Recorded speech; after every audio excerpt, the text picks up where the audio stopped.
There is an unseen threat in the world of Hollow Knight, one more dangerous than anything encountered in either kingdom we have explored thus far. Even those who brave Steel Soul Mode only receive fragments of their lore, and yet these glimpses paint a vivid picture of a city made of cold steel and the cruel, all-powerful masters which rule over it. Their vassals are forced into absolute obedience through a disturbing process known only as compression, which can be used to transform not just simple bugs of the land, but even true higher beings into their robotic steel servants. It's clear from these details, and the cut content of Silksong, that this faction will play a central role in the future of this world.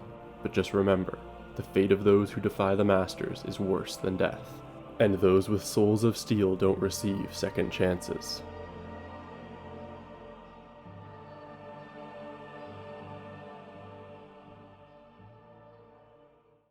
Let's begin with the single Steel Soul exclusive wish in Silksong, which is centered around the hidden Steel Seer Z and their lost vassal, Sula.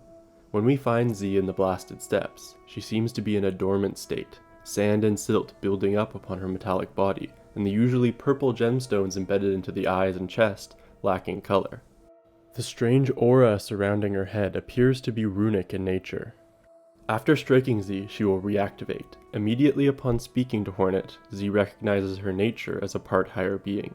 Hornet also recognizes the type of being Z is, referring to them as a child of steel, and that it is clear Farloom has caught the long gaze of their masters. Her role is to observe, both the land and those in it, including Hornet. And already here we see Z's absolute obedience to these mysterious masters, and the steadfast belief in their control, automatically assuming that this meeting is not chance, but that Hornet was sent by the masters to retrieve Z's lost vassal. If we accept this proposition, we will begin the wish, but it is actually far more interesting to decline, for she will say, "Pale it, you would reject the role? Are you not tamed, bound by masters? You would know, obedience is essential. Recall the fate of those who defy, even you higher, especially you higher. Compression, we have suffered it. We would never wish it upon another."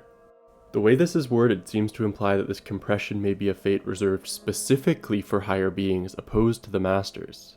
And the fact Z has suffered it implies this is how these robotic steel children come into existence. They were once powerful beings whose essence was forced into these steel shells, which are enchanted to suppress the will and control the mind.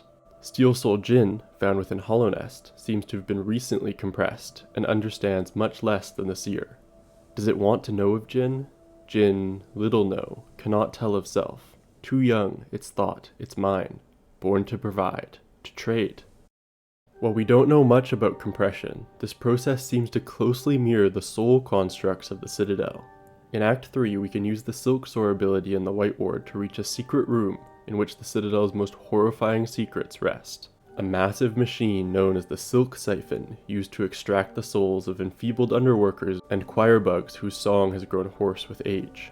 These souls, once extracted, take the form of the silk flies seen all throughout Farloom, and are forced into constructs which endlessly serve the Citadel as immortal slaves. Their new shells overpower the will and replace it with a simple new directive: to serve.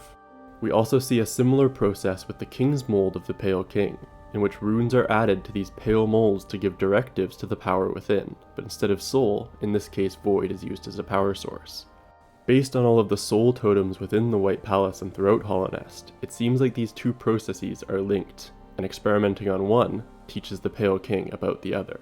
Compression sounds almost identical to these processes, and in Hollow Knight, Steel Soul Jin is even surrounded by lumen flies, which are Hollow Nest's equivalent to silk flies, as we see Seer transform into one as she dies at the end of her questline. But since these are potentially higher beings being transformed in the case of the Steel Children, it seems like they are able to retain some vestiges of complex thought and personality compared to the robotic simplicity of the Citadel automatons.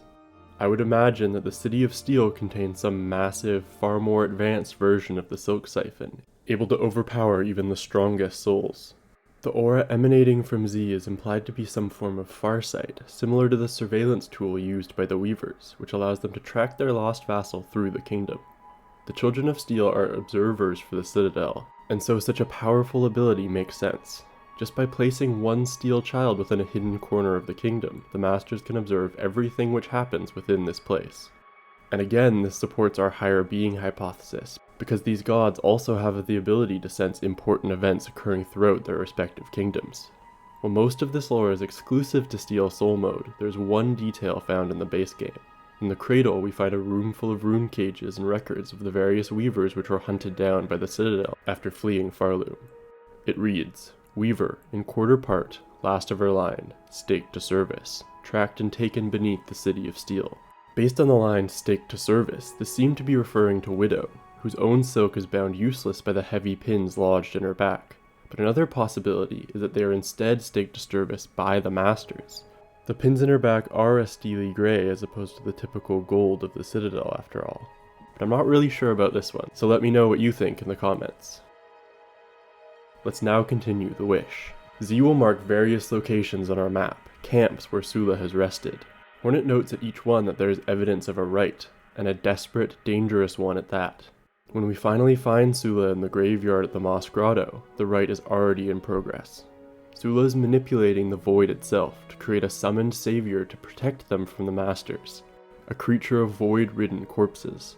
Sula is the same type of bug as Confessor Gigi in Hollow Knight, who likewise possesses the ability to summon the void, specifically the Shade of the Night. And probably the most insane part of this is that these powerful, void-manipulating bugs, who seem to have similar powers to the Snail Shamans, are at the very bottom of the City of Steel's hierarchy, below the Seal Steers who are likely enslaved higher beings, meaning that the mysterious Masters are even more powerful still. The fact that these vessels have knowledge similar to the Shamans does make sense, as the use of runes and rites to manipulate vital energies would be a requirement for creating these steel beings. It seems like the only thing which could pose a threat to them is the void, since Sula summoning it marks them as tarnished. Foul tarnished. No, that's the wrong game. And means they will be hunted by the Masters forever. The Rite, the vassal, is tarnished. They have touched the dark. By the Masters, they will now be hunted, no matter the distance fled. But does this mean that Confessor Gigi was risking being hunted down by summoning the Night's Shade, all for a rancid egg? I think it's more likely Team Cherry just wasn't sure where they wanted to go with the lore of the City of Steel yet, and so changed this for Silksong. The reason Sula rebelled is to escape both enslavement and the cruel task of watching kingdoms die, without the permission to do anything to help them. After defeating the Savior, Sula will stay. But the Seer knows nothing of the pain, all small Sulas to bear, to watch these lands dying, slow, the bugs suffering, falling, while our shell sustains. The steel hearts feel so little, but we forced to serve, we endure it all, we alone. Why? And this is similar to some of Jin's dialogue. After claiming the King's Soul, Jin will comment, "Jin knows that mark, but cannot bow. Jin's masters are other, minds other, not order. Not order they seek." The plan of the Masters, why they are quietly observing other kingdoms as they die, remains unclear. But from this we can see both how cruel and powerful they are. Hornet allows Sula to escape, to run forever from the Masters, but this, in itself, is a more desirable fate than continued service. After returning, Hornet will explain why she allowed Sula to run, and Z appreciates this novel, complex thought that freedom while being hunted may be better than endless subservience. She gives us the Grow Stone, a rock of the City of Steel, and of Z's birth. It is described as a cold, steely stone of remarkable regrowth capacity. What's interesting is that this stone is extremely similar to the rare and powerful Pale Ore of Hollownest, which is likewise described as emanating an icy chill and is linked to higher beings. If these stones are the souls of higher beings forced into a metal, then the Growstone's infinite regrowth perfectly mirrors the King Soul's charm's infinite generation of soul, the defining feature of pale beings.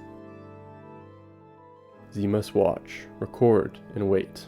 Always she is true to her function, or bound to duty, forever. If we speak to Jin with the Void Heart, he will say, "Jin misjudged. It is not inferior, perhaps different? Different to Jin? More complete. Different. Like Masters." Subtly implying that the Masters are some unified collective on the same level of the Shade Lord itself.